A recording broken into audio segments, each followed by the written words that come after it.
Destination Nightmare, the B-Movie Podcast.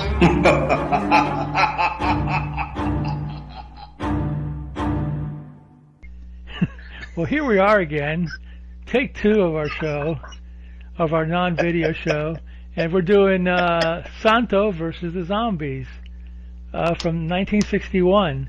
The first Santo movie made in Mexico. The first 2 was shot in Cuba.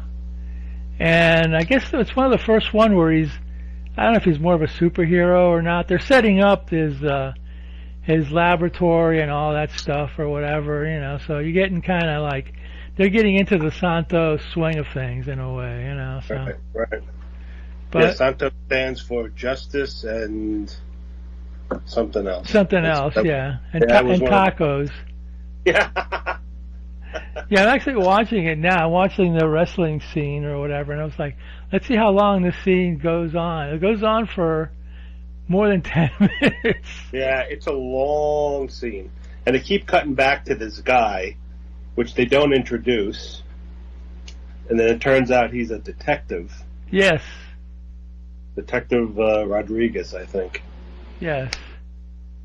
Yeah, so he's fighting the Black Shadow. And it's a long... Well, I guess if you're a Santo fan, you're also a wrestling fan, so that part of the movie is not going to really bore you.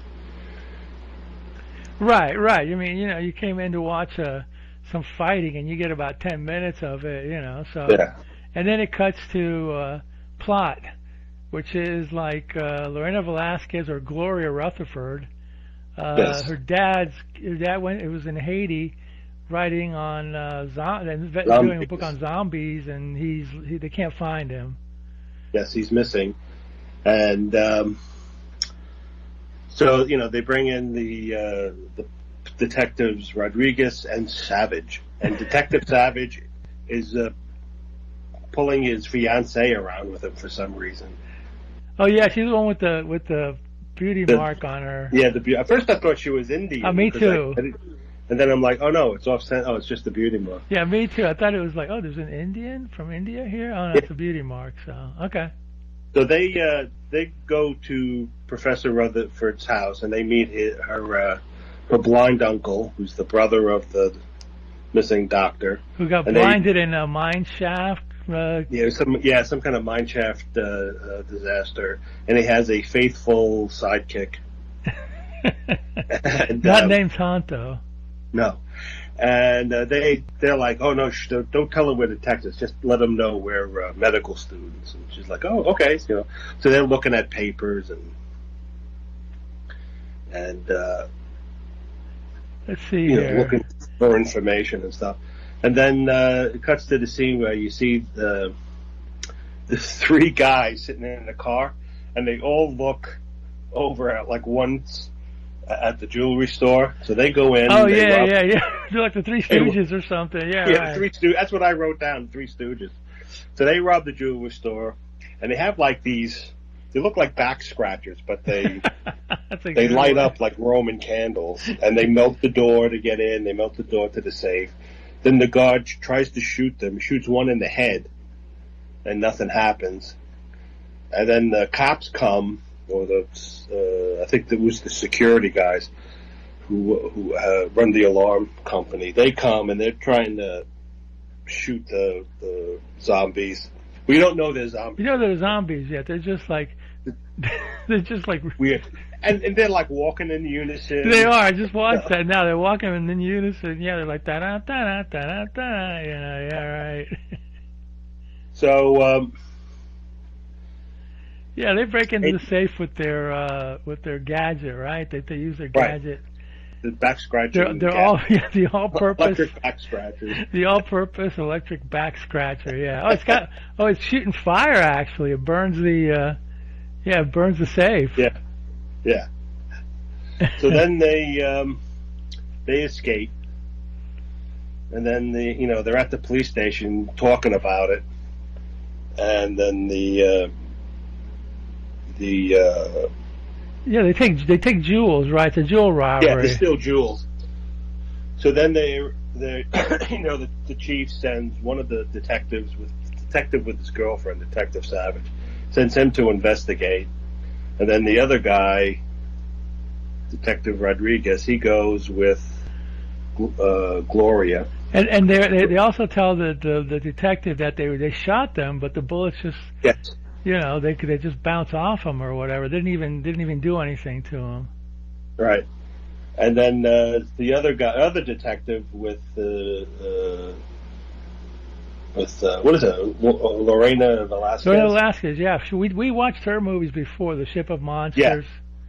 Yeah. So they go, and they're going back to the house to do more investigation. So then the police chief, he calls Santo. You see this giant weird antenna, and then it goes to you see in Santo's lair.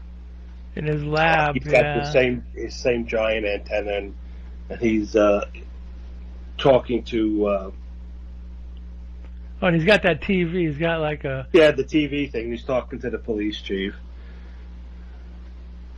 and then the hooded. Then it switches to the lair of the evil guy who's wearing the black hood. Yeah, he's underground too. Santo's in his little laboratory, which Santo's laboratory got more elaborate as the movies. As the movies continue. Yeah. So he's able to listen in on Santo and the police chief. So then the zombies come. They deliver the loot, and switches. Then Rodríguez takes Lorena to the another wrestling match, and they watch. It's a tag team wrestling match. That goes for about 20 minutes. And you see Rodríguez and Lorena watching. At first, she's like, "What are we doing here?" And he's like, "Oh, we're gonna have Santos help him." She says, "But he's a wrestler." "Oh, but he's more than just a wrestler, So then it switches to a nightclub, and there's a dance number, and you see guys with Caribbean music. Are they in Haiti at this point? Or I don't know if they're in Haiti. I think it's a club, a Haiti-themed club in Mexico. Okay. So then you see the head guy there, and he's watching the dancer, and he's getting all these salacious looks and such. Because these Haitian guys are smoking some serious tobaccos too. Yeah, giant cigars. Well, they bang on the bongo drums. Yeah. After the dance number, the detective and his girlfriend come in, and they question the guy for some information about the jewel heist, and he gets all nervous and whatever, and he says, "Well, I don't have any information. I don't know anything." So then you see the guy, the hooded guy, he sends off zombies to an orphanage to collect more specimens to do his dirty work. And these zombies, they wear these belts around them that have the silver belts, and they have some kind of controllers on them.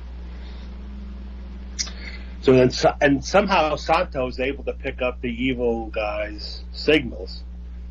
So then, when the zombies get in the orphanage and they start a fire and they're trying to collect the kids, and suddenly Santo goes there and he's fighting the zombies, and he knocks them out, and then they go outside, and then the police guy, the police get wind of it, and they're going out to the orphanage too to get in on the action or whatever. And Santo has to get into a fight with them, knocks them outside, and then they end up knocking him out and taking off.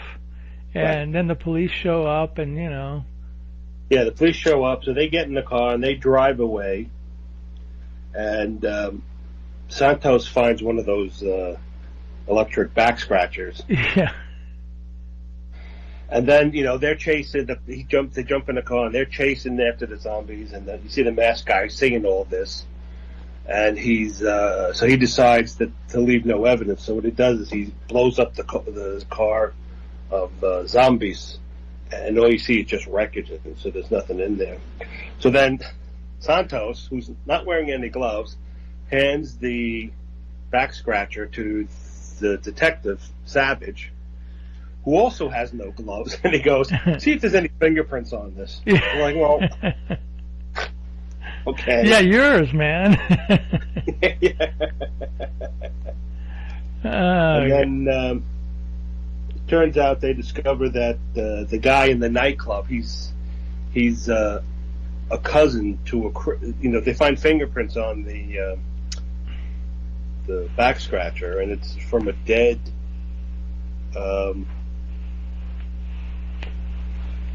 criminal. And the dead criminal is also the cousin of the guy who runs the nightclub. Oh. So the cops go there, and they find the nightclub guy hung in his office. Yeah, you just see his feet dangling down. You see his feet hanging. So they killed him to hide any kind of information. You're not sure how he's connected or if he's connected. They just decided to kill him. And then I guess Santo goes back to the police station or whatever, and they start investigating some more. And then let's see what happens here. What happens next? Is that when and then what? Another match or something like that comes out after that? No. Then they start talking to the blind uncle. Yeah. And you're wondering what the hell's going on with him, because he just seems to be an incidental character in the movie, so. Yeah. And usually when there's an incidental character, he usually turns out to be the bad guy or the villain. Usually, not always, but. Yeah. And then the whatchamacallit, the zombies show up at, not Lorena Velázquez, but the other woman's house. The one with the dot on her head. Yeah. They show up at her house and they attack. And then Santo apparently was in the other room. Yes, he leaps in and he fights the zombies, and then he kind of defeats them. So they fiddled with their belts and they disappear. And and the masked guys I've had it with this crap or whatever. Yeah.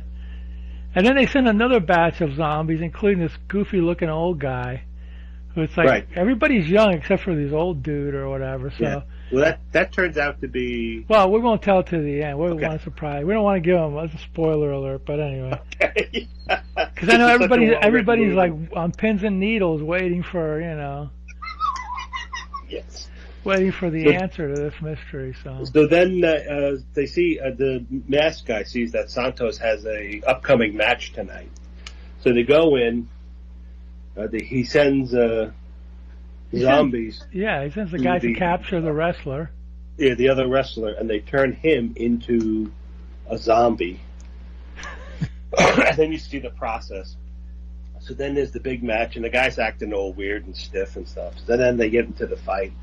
And again, it's a long, like 10, 20-minute fight.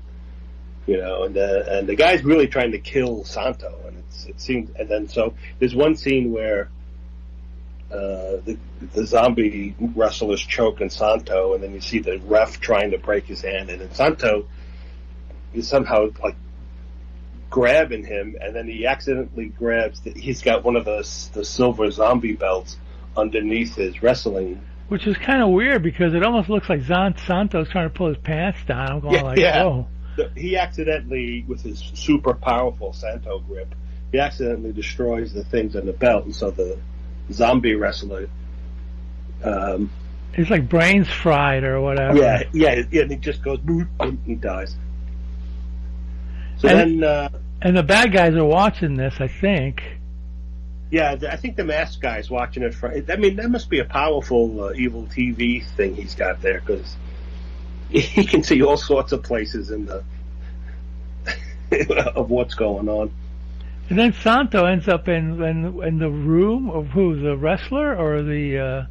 Yeah, I think he's investigating the wrestler's room, and then he gets attacked by zombies. Yeah, of course. And he's almost one of the zombies has got like a man bun type of thing or something, or his hair sticking up or something. He looks like one of the zombies looked like Shemp from the Three Stooges. Yeah, you got that right. Yeah, you got that right. Yeah.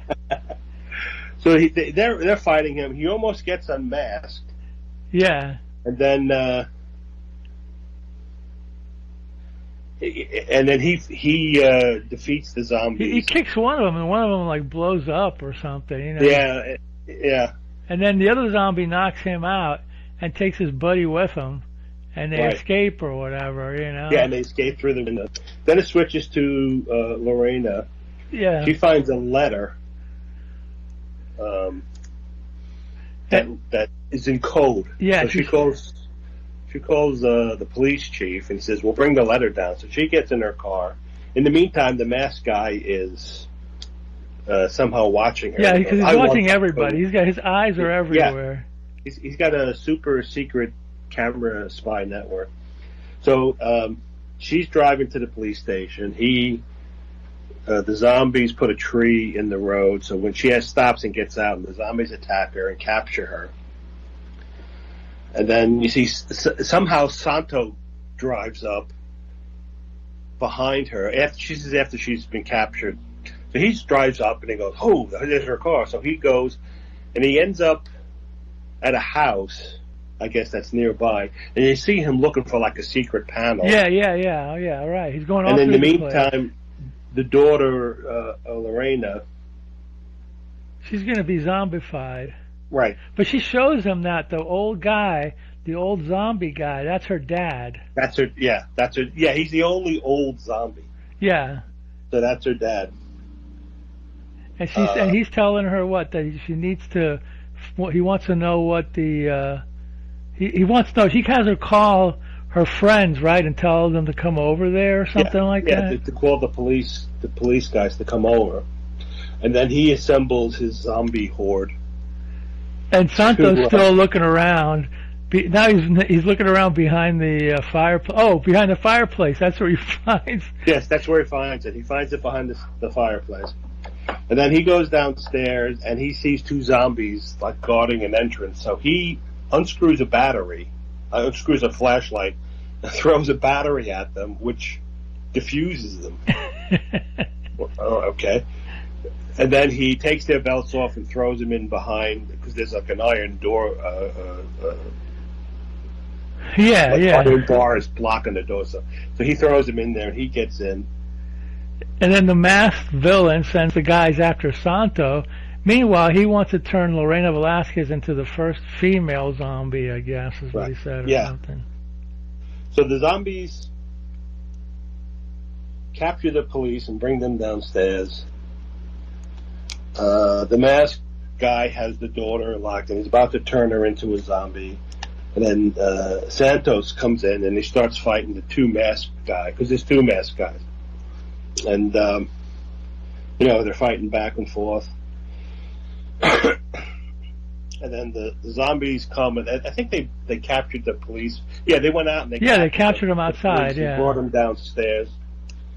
And then because everybody gets stuck in that roadblock, with the cars. Yeah, and with the little branches sticking over the road. Yeah, everybody gets stuck in that, So okay. So Santos, he kills the one masked guy has a knife, and Santos, moves his positions so that he takes the guy's hand and stabs the guy. He dies, and then he goes fights the head masked guy or hooded guy. It's kind of like a hood on him. Not really a mask. He breaks into the room where Lorena's going to be zombified, and he starts fighting them.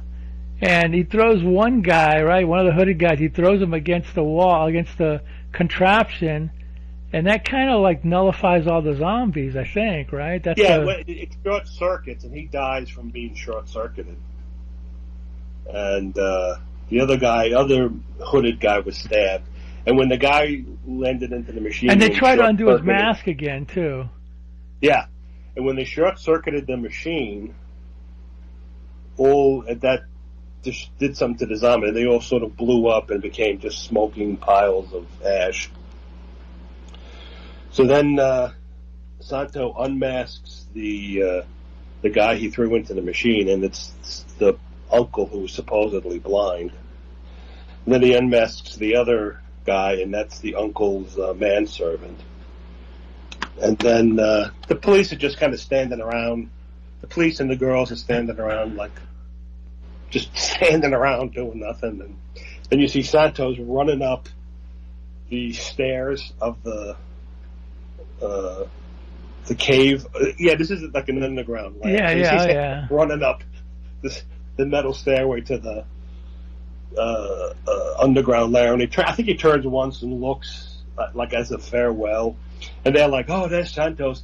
He symbolizes justice and freedom and purity," and then it's the end of the movie.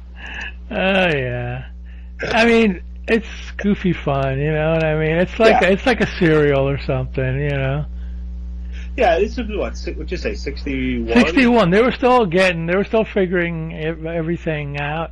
I think the next one was Santo and the Wax Museum. I think that's the first real one where they have like everything kind of like set into play or whatever. You know, this one's kind of like the precursor to it or whatever. You know, where Santo was already becoming more of a superhero maybe. So yeah, and then as the movies came on, they got even crazier or whatever. But it's not a bad movie. It's got some atmosphere. It's got some cool scenes in it. You know, of course, the usual silliness that you find in all these movies. But hey, you know, I mean, what do you expect? You know what I mean? The reality is this is a movie made for kids. You know? Yeah. This is. Yeah. Well, I mean, at 61, you know, or as a kid watching this, it's a lot of fun, especially if you're into wrestling. Sure, there's a lot of wrestling in this. Yeah. And, you know, interesting premise.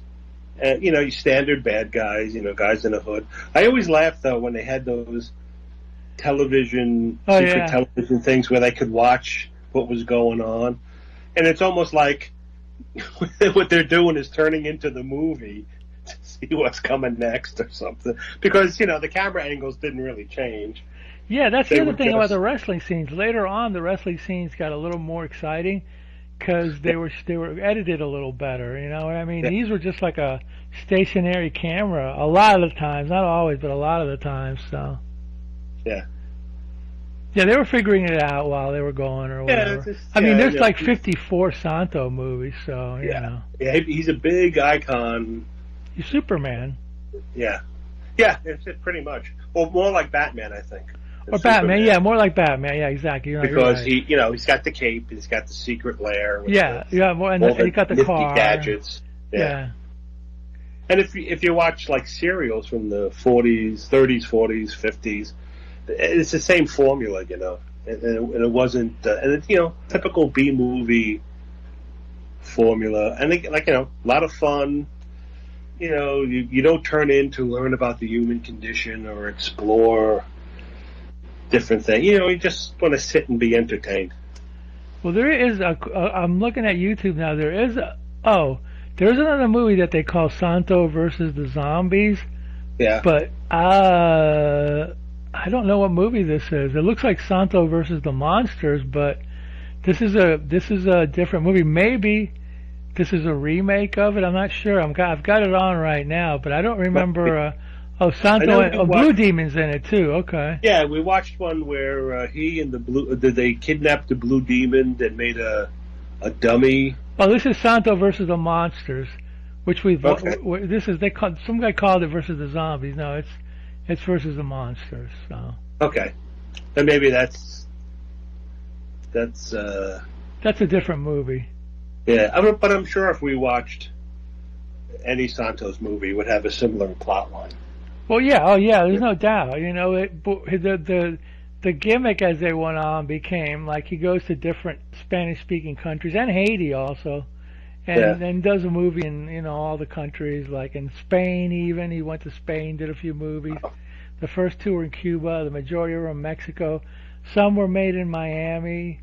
Some were made. Look, I said Haiti. There was another. I don't know if they went to. I think they went to South America too. But I can't remember which ones were made there. So yeah, it was just like kind of like, you know, everywhere we go, every Spanish-speaking country will make a Santo movie, and they did well. I mean, you know, and you know, he never took his mask off in real life either. I think just once he was on some TV. He was on a TV show, yeah. But whenever he went out, he kept it on. So he was kind of kept it on. I can remember listening to an interview by some actress, and it may even have been Lorena Velázquez, where he said, you know, I think he was near retirement or something, and she's like, you know, did you ever want to see? the way he said it. Did you ever want to see the true face of Santos? And she said, all right. So he took his mask off for her, and she said his nose was pushed in a little from wearing the mask, but his skin was like baby soft because it was always covered. Oh, interesting. Okay. Oh, that's interesting. Yeah. Okay. Yeah, I've seen the picture of him. He looked like a, typical, muscle man kind of guy or whatever. His son, Hijo de Santo, wrestles still. I believe he's still wrestling. Yeah, apparently his brothers, he had a couple of brothers who were also wrestlers. There was a movie, what was it? I forgot what it was called, but it was a Santo, I don't know if it was a Santo movie or whatever, where he actually, takes off his belt and gives it to his son. And then he becomes Hijo de Santo. But his son at the beginning wasn't didn't look like his dad that much. He was a lot thinner, but now if you look at him, he's got the barrel chest and... Yeah. But kind of a smallish guy, they're not, the screen makes them look big, but they're not real, big dudes or whatever, but some of them I think are, but yeah, Blue Demon, Junior, Hijo de Santo, and there was a ton of, and they did movies. There was one that they did, I think it was called Santo and Blue Demon in the Bermudas or something, and they had a bunch of wrestlers in it, it's like they just went out and got as many guys as they could, and it was like, okay, Bermuda, there's another country that they went to do movies in, so yeah, they did them all over the Caribbean and Mexico, South America, and then they went to Spain and did a few. So cool. This whole genre really went on through, I guess, the early '80s maybe. Mm-hmm. There were other wrestlers too, like like the Blue Demon, and there's a couple. Yeah, there was Blue Demon, there was Mil Mascaras, Man of 1,000 Masks, there was Teneblas, Midnight, there was Hurricane Ramirez, and there was a few other ones too. I can't think of their names right now, but this kind of died in the early 80s. It kind of, I wouldn't say it died because they still made movies, I believe, but when Santo passed away or when he stopped making movies, it just wasn't the same anymore, because he was like the kingpin of all these movies or whatever, Plus they're so fun and goofy that I don't know, maybe people didn't take them seriously anymore, so. But I do like the black and white ones a lot. They have a feel to them that that old kind of old shadowy universal feel to them or whatever. It's an unsophisticated charm to them where it's basically we're not doing cinema, we're just telling a story. It's almost like a comic book. Yeah, and that's part of the fun of these B movies. It's like, hey, we're telling a story. We're, even if we do some stuff that's cliched, we're still, putting stuff and we're just entertaining you. That's all we're worried about. We're not looking to redefine cinema or, express deep psychological concepts of being human or existence or whatever. Well, even if they may have had that, they were still just looking to tell a story. Yeah, they were just cranking them out, man. Mexico, at the same time as these Santos, they were doing the horror movies, the vampire movies. They were doing the wrestling women movies. They were doing even horror comedies. They were just cranking them out because they were very popular. And then AIP or whoever were dubbing them and bringing them to the U.S. and they would go on. I don't know how many. I do know that some of these played in Miami theatrically in Spanish theaters, but I'm thinking that a lot of them just went to TV. The dubbed one that just went straight to TV. Yeah, probably. Yeah. With a lot of other. K. Gordon Murray, I'm not sure if he was involved with Santo as much. I think he was involved with a couple of Santos, maybe the Wax Museum and the Vampire Women. I'm not sure how many more he was involved with, but he had them dubbed. Mm-hmm. And they did show on TV a lot back in the 70s and stuff like that. But then after that, they pretty much stayed in Spanish. And we were talking before, VCI, a company, is starting to dub them in English now. We were gonna do one of the dubbed ones, but then I just been very busy lately. Yeah. You know, I forgot. Yeah, I just life has other plans. Yeah, it was like I just kind of you reminded me we're doing a Santo, so I just quickly went to YouTube and said, okay, let's just do this, and then in the future we'll do one of the dubbed ones. But yeah, it was just it's been crazy lately. But yeah. No, these are fun kids. You know, shock theater, creature feature, some of them anyway, movies or whatever. Yeah, you would go. Sometimes you'd go to a matinee on a Saturday. I'm sure Santo and the Wax Museum played at some Saturday. Remember in the summer? I don't know if you had them where you lived, but they used to have the Summer Fun Club, where every Wednesday for a quarter you'd go see a movie or two movies and cartoons. Yeah. And your mom would take you there so she would have some free time to, do whatever she had to do. So I'm sure they would play some of these. I mean, at least the English ones or whatever. So there was a movie theater about a block and a half or 2 blocks away. Big, nice movie theater in Brooklyn, the Sanders, and it had this beautiful, and typical downstairs and in the balcony where there was smoking, and that's where people went to neck and make out. But the ceiling had these beautiful blue glass chandeliers hanging down, and then the sides they had like fake box seats as if it was an old time movie theater, and a giant red velvet curtain that would start the movie, would come up or would pull aside, and then the screen would come up, and man, that was great. We would go with the Saturday. Sometimes my brother would take me, and as I got older I'd go myself. And I think at that time it was like 75 cents for a movie, and it was usually a double feature. That's where I saw Raquel Welch in, what was the movie? 1 Million Years BC and The Lost Continent. Yeah, I watched saw them together. Yeah, I watched The Lost Continent the other day. It was on TCM. Did you really? Yeah, that's a goofy movie, man. Yeah.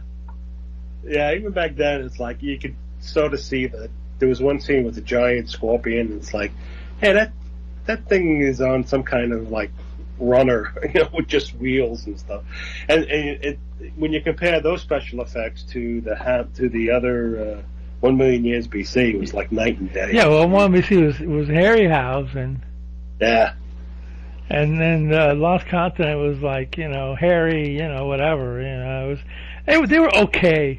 I mean, I watched it the other day. They were okay. I mean, there was actually a monster in Lost Continent towards the end of the movie when the monsters pop up. That reminded me a little bit of the carrot monster from It Conquered the World or whatever. So I was like, oh, that's. The other thing about that double feature that really, that brings to mind is that Raquel Welch's physique, and then in the Lost Continent you had Dana Gillespie. Yeah.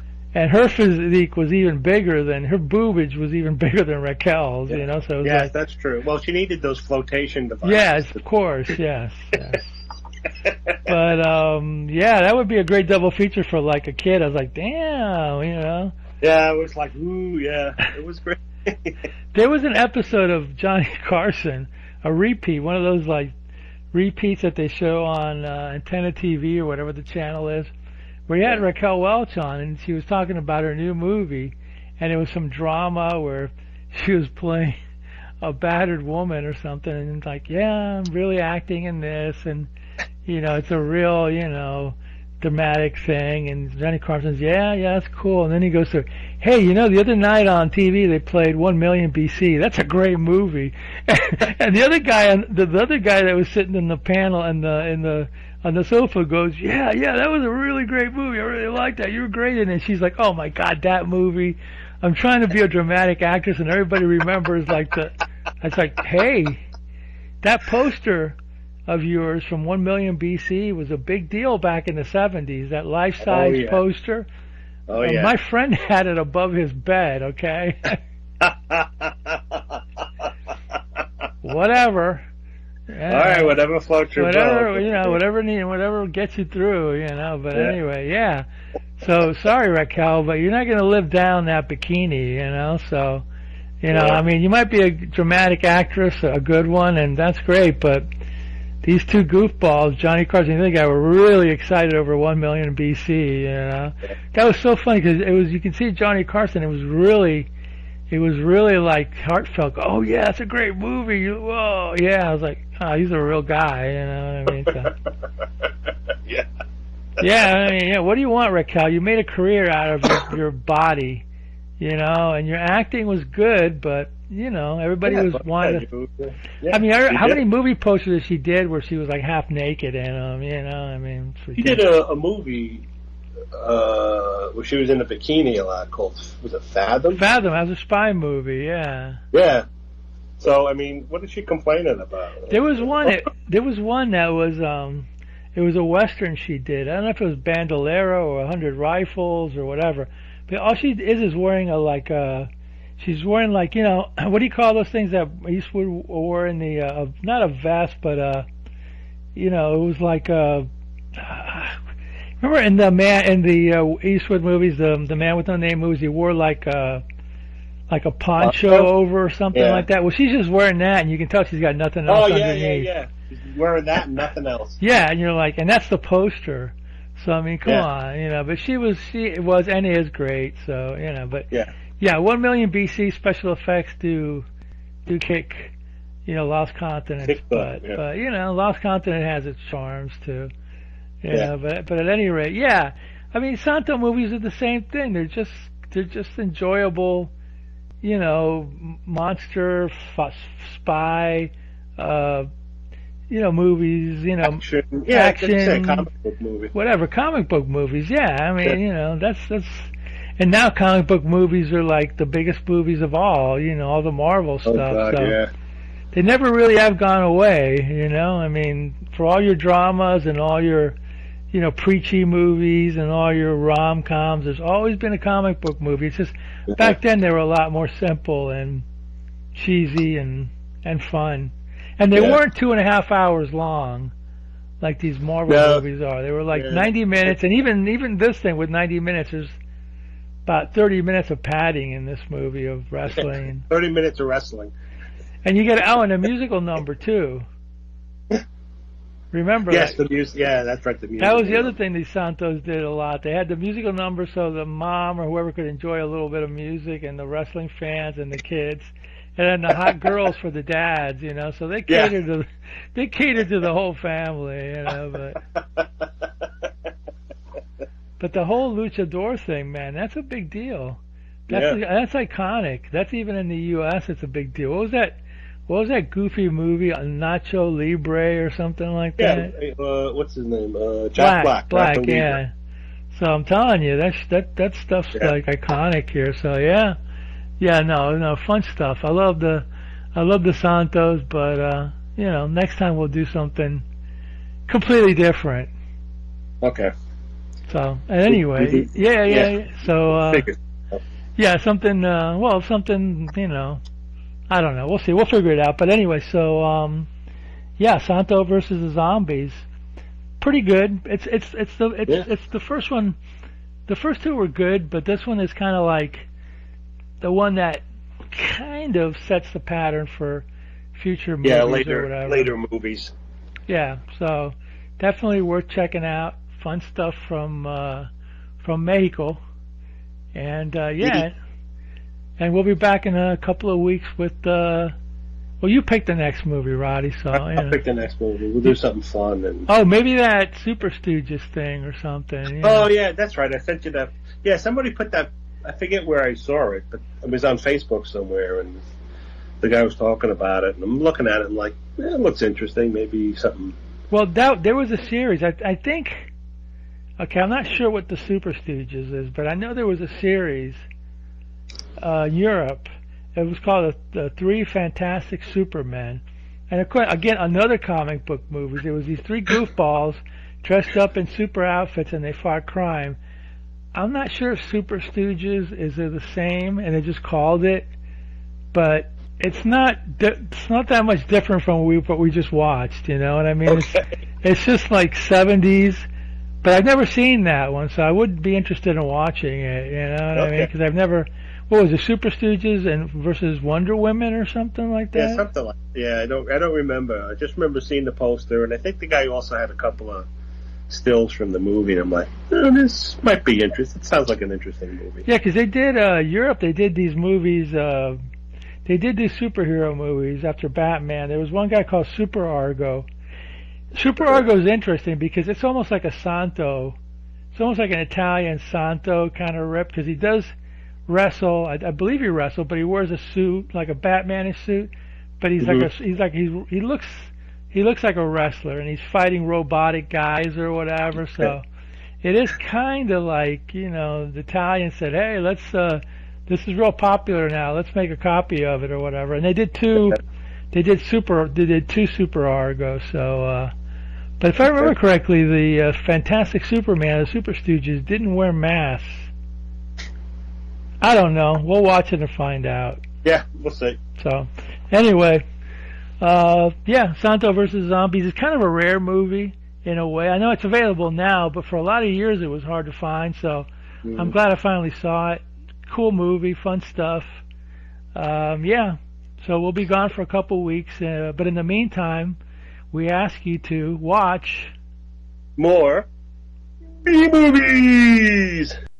Super Argo is watching the mountain home of a master criminal where deep in the ancient dungeons an electronic brain controls an army of robots.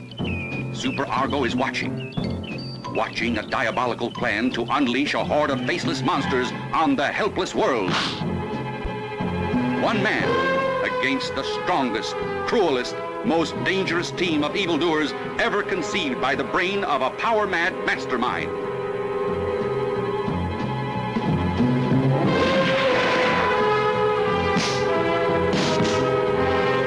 Super Argo and the Faceless Giants. The eyes of Super Argo are watching, searching, asking, who is the mad scientist? What is the secret power he controls? Can the strength of Super Argo overcome these mysterious creatures in their insane bid to rule the world? Super Argo and the Faceless Giants. The FBI, Scotland Yard, and Interpol are helpless. The police of the world admit defeat until Super Argo goes into action. Alone against a robot army. Can he escape the cruel tortures the Faceless Giants inflict on their innocent victims?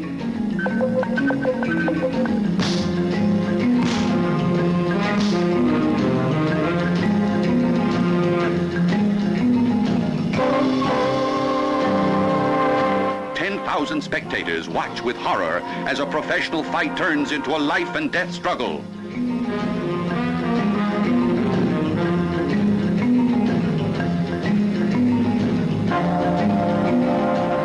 Super Argo.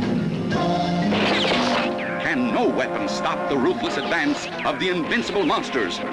Must humanity flee before their savage onslaught? The only hope is Super Argo, his courage, his strength, his skill.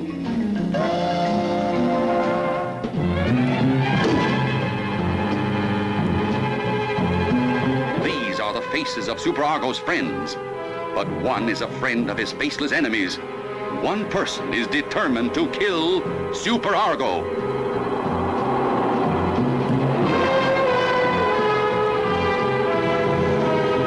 Who is the traitor? The answer lies in the action-packed, thrill-filled, spectacular adventures of Super Argo and the Faceless Giants.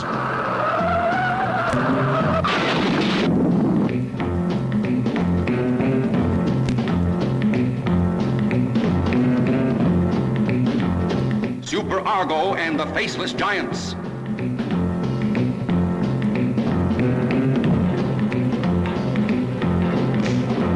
Don't miss Super Argo and the Faceless Giants.